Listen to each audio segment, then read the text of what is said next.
You're listening to Life Repurposed with Michelle Rayburn, where you'll find uplifting and practical advice for everyday living, creative inspiration for do-it-yourself projects, and recommendations for books and resources that will encourage you to embrace your life repurposed.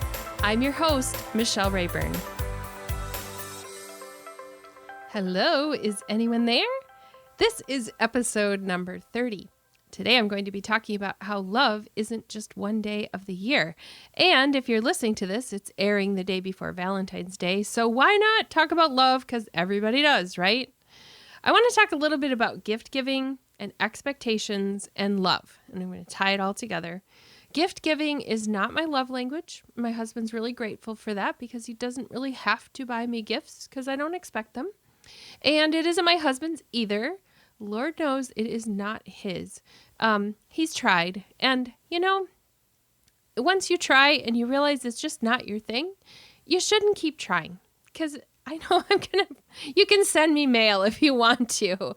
But really, if it's not your thing and you have to work really hard at it, and it's so frustrating because you just can't get the right thing, it's just not worth it to me. So if you've been struggling through giving gifts to somebody else who's a significant other in your life, and you just need permission to let it go, talk about it together and then agree that you can let it go if you need to. Valentine's Day used to be a really stressful day for us, among others, but expectations for Valentine's Day were one of the things that could cause a lot of conflict, and thus it overruled the entire point of the holiday. So, I thought that because it's what husbands do, I should receive a gift. And he thought because that's what he does, he should, you get it. So he would go out and either buy flowers or chocolate or find something, and I would do the same for him. And after a while, it was just really difficult for him because he worked in a place where it was hard for him to buy gifts. Actually, for a long time, he worked on a cranberry marsh in the middle of nowhere. And so he couldn't just go to the flower shop or the store on the way home from work, because on the way home from work meant driving up a gravel road a mile and he was home. So that just wasn't possible. He would have had to plan ahead, and he's not really a planner either. And I'm totally not bashing him when I'm telling you this. We had some talks about it, and this is the reality of our life. It is not his thing, and it didn't matter to me, so we could let it go. Now, if it had been a little different, here's a scenario that you need to consider. If it had been my love language and he isn't a great gift buyer and it frustrates him, then there's a different dynamic, and we'd have had to work through that. Because if gifts really were speaking to me, we'd have to figure out, how could this work? So in our case, it just so happens it doesn't matter, because for me, quality time is way more important to me. And he could do that without having to go to the store. And for him, it just let him off the hook to not have to go out and try to find something in the right size, in the right color, something that one-upped last year, was just as cool as what his buddy did for his wife, all that kind of stuff. So we gave up on those expectations. And then we moved into me buying my own gifts, which is kind of silly because that's otherwise known as going shopping and then calling it good. So it's kind of like, hey, honey, I bought myself some new fancy fashion boots and a sweater, okay? And he'll be like, it works for me. Then we just let it go altogether because we've been married 30 years now. After a while, you realize that some of that stuff is not as important as I once thought it was. So holidays such as Valentine's Day can be fantastic, but they can also be discouraging because there's so much hype that goes along with it. So here are a couple of scenarios that I think could make it a really frustrating day, and why maybe you want to just overlook it altogether. If you have no relationship, it's just a sappy, irritating day. If you're not in a relationship with a significant other, you're not married, it's just another day. And you can try Galentine's and all those other things, but for some people, that just doesn't do it. It's just an annoying day, and that's okay. You don't have to love Valentine's Day just because it's the love holiday. You don't have to. Here's another scenario. If your partner is a jerk 364 days a year, and once a year I guess I could say she, I talk mostly to the girls. If once a year he feels that he needs to buy flowers and be super sweet and go out for dinner, it seems so ingenuine, right? I mean, really, don't do anything is my opinion. what I would say to somebody else. Like, don't do anything one day a year if you can't do it the rest of the year. So that's another thing that frustrates some people with Valentine's Day. Some people are so in love with Valentine's Day, but their partner is not. So there's like this imbalance of, I don't care, you care, now what do we do? And then for other people, it's a difficult day because you've lost the love of your life. And it's a painful reminder of the loss and you're alone. And I have not gone through that. And so I cannot say I know what it's like to be in your shoes, but I understand why it would be a painful day and why you wouldn't really care about Valentine's Day. It could be that you just went through a breakup. There are all kinds of reasons for why Valentine's Day might be a discouraging day. And then for some people, it's a wonderful day and you love it and you love all the things. And that's okay too. I'm totally not criticizing you if you love holidays such as Valentine's Day. So the holiday to me can be a comparison trap though. When you look at what someone else does to celebrate and then you compare it with what you do. And I think the problem is that it leans in the direction of making women happy this holiday, and it can be really difficult for men. So there are a lot of struggles that I think can go along with a holiday like this. It can be an opportunity to try to one-up each other or top what you did last year. And after 30 years, we would be totally broke if we were trying to one-up what we did the year before. So my husband and I have learned from too many years of expectations and letdowns that gift giving is out of an obligation dictated by the calendar. And we realized that that isn't what has kept us together. What has kept us together is that my husband happens to treat me with the same genuine love every day of the year. And no, he does not buy me flowers every day of the year. And he doesn't bring me chocolate. And he doesn't write me cards. And he doesn't write me love notes. No. Sometimes, yes. Sometimes he writes the silliest love notes. But receiving his kindness and thoughtfulness 364 days of the year is far more valuable to me than a bouquet or a box of chocolates. And in the end, our checkbook looks a lot healthier too. So that's where we've landed. I know there are a lot of skeptics out there who, if you're listening and you say, let's say a guy is listening and he hears me say, I don't want gifts, don't buy me gifts. There are some skeptics out there who will say, no, there's no woman who doesn't want a gift. I met a man who once said that to me. Okay, I do like getting gifts sometimes, okay? But I like thoughtful gifts. And I don't like gifts to be something where the other person feels forced to get them for me. So the best gift I personally think I could ever receive isn't found in a store. Here are some of the things that my husband does for me that I think are a gift. One, it's the respectful way that my husband treats me. That is a gift. He's always kind to me, even when he's upset. And even when, yes, he can be a jerk sometimes, but he just doesn't do jerky things when he's, I don't know how to explain it. He's just a nice guy. That's what it is. That's a gift to me. Another thing is in the little things that he does for me that tells me that he cares. Like if I leave my laundry all over the bed and he can't go to sleep, he will fold it, even though I know he doesn't want to fold my clothes. It's turning on my electric blanket for me before bedtime so that the room is nice and toasty. Sometimes he tosses a Hershey's Kiss across the room to me from his Lazy Boy, and he knows that I appreciate it when he shares his chocolate. So those are just some ideas of how I think love can be 365 days a year instead of just one day a year.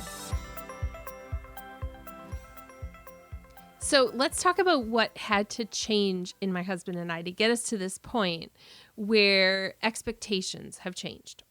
First, we both had to realize that love doesn't occur only once a year, and love isn't things. So we had to have a really healthy perspective on what love is before we could have the perspective we do on holidays such as Valentine's Day. The other thing we had to do was to release expectations in exchange for what works for us. Just because society says this is what we do, or because we expect that this is a gift-giving holiday, or, other holidays are included in this as well, we had to get to a place where we could just release those expectations. I'd like you to think about this in terms of any expectations that you have in relationships, whether you're married or not. We get stuck if we can't let go of unrealistic expectations. So if you're dating somebody and you have high expectations and they're not fulfilling them, it's time to talk about what those are and why you have them, and whether those are non-negotiable or whether those are just there and something that maybe it's time to set aside for the sake of having a really genuine relationship. Another thing that my husband and I had to do was to accept that for some people, Valentine's Day is a big deal, and it can stay that way. The real issue is when expectations cause conflict. If there's no conflict, then no big deal. But if there's conflict, then that's when it's time to talk about whether this is really something we need to continue doing. Another one that we've talked about and learned is that Valentine's Day should be just another opportunity to show someone we love them, not the only one per year. We've realized we didn't need to force it on February 14 if it wasn't for us. It was just another opportunity. Another thing we realized about ourselves is that we hate crowds that are out on Valentine's Day. So the idea of eating out does not appeal to me at all. I would rather stay home and make something really simple than to go out and have to battle the crowds. If we do decide to celebrate Valentine's Day in some way, it doesn't ruin the surprise for us to talk about it and plan something. I feel like one of the biggest expectation problems is when there's this element of surprise that's wrapped up in the expectation. And so we think that person's going to plan something super perfect. Like, we want them to give us the treasure hunt that leads us to the jewelry that's hidden somewhere inside of a rose in a box of chocolates or something like that. Or plan the perfect outing, or surprise us and take us to the Bahamas. Okay, all these things. The element of surprise is what I think leads to the greatest disappointment. I would rather, personally, just talk about it and make plans so that we know what the expectations are. And if there's an element of surprise included, we know that whatever it is, it's going to be okay because we don't expect it to be any particular thing.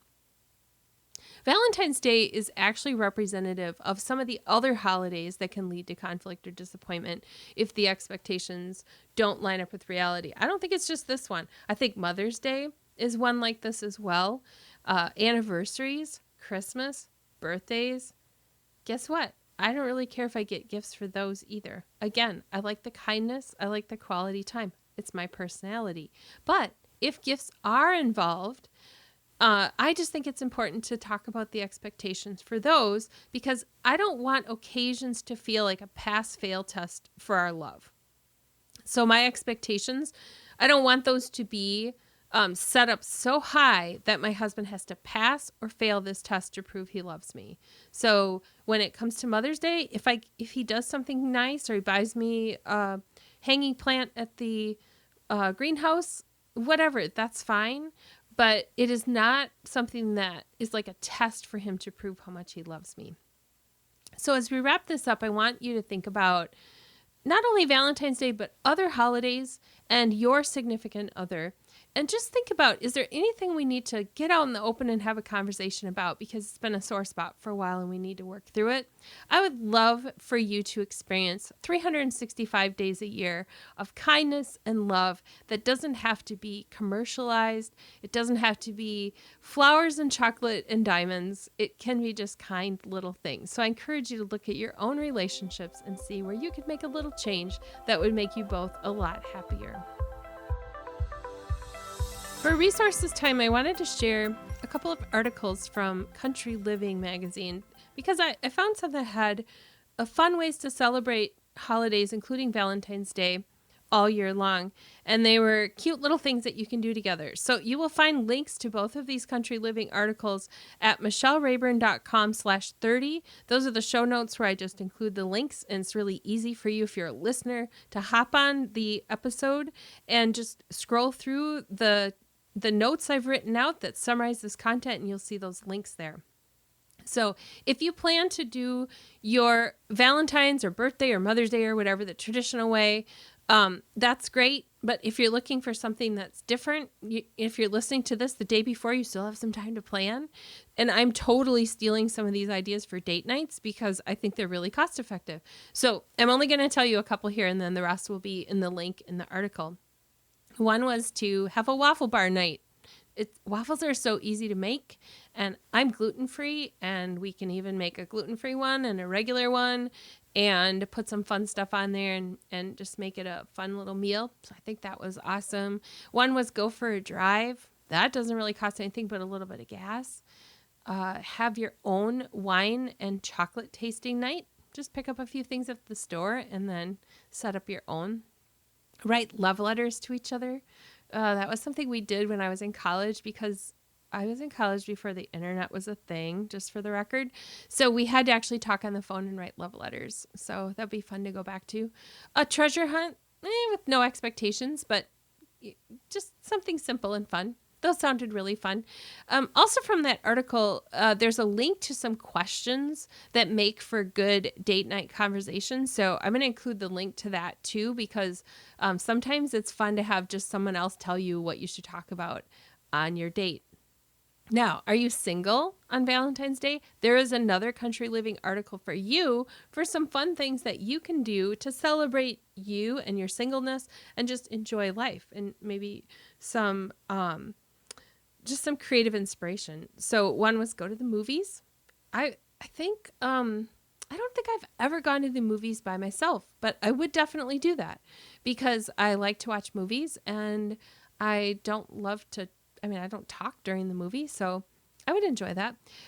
Take a class. There were some ideas for classes listed, including pottery and painting. So there you get to be with some other people, but also just have a fun night out. Go to the spa. Read a book at a coffee shop. That one really appealed to me because I often go to the coffee shop to get some work done. And I think it would be really fun to just go to do something relaxing and not be there because I care about the fact that they have Wi-Fi. So there's a link to that one at michellerayburn.com/30 with other ideas. Whatever it is, I encourage you to embrace the idea that there's not just one day of the year dedicated for love. It is something that is meant to be part of our lives 365 days a year. It is not just something for people who are married. Love is the central theme of our life, especially if you're a follower of Jesus Christ. He tells us that there are two commands we have: love God and love people. And loving people involves spending time with people and hanging out with them. And I think it involves cutting all strings on expectations and just enjoying those relationships. So thanks for hanging out with me, and I will see you next week. You've been listening to Life Repurposed with Michelle Rayburn. Check out tips, resources, and inspiration at michellerayburn.com. I'd love it if you would subscribe to the podcast on your favorite platform: Apple Podcasts, Google Play, iHeartRadio, or Spotify. I'd also love it if you would like, review, and share the information about this podcast with your friends. Thank you so much for listening.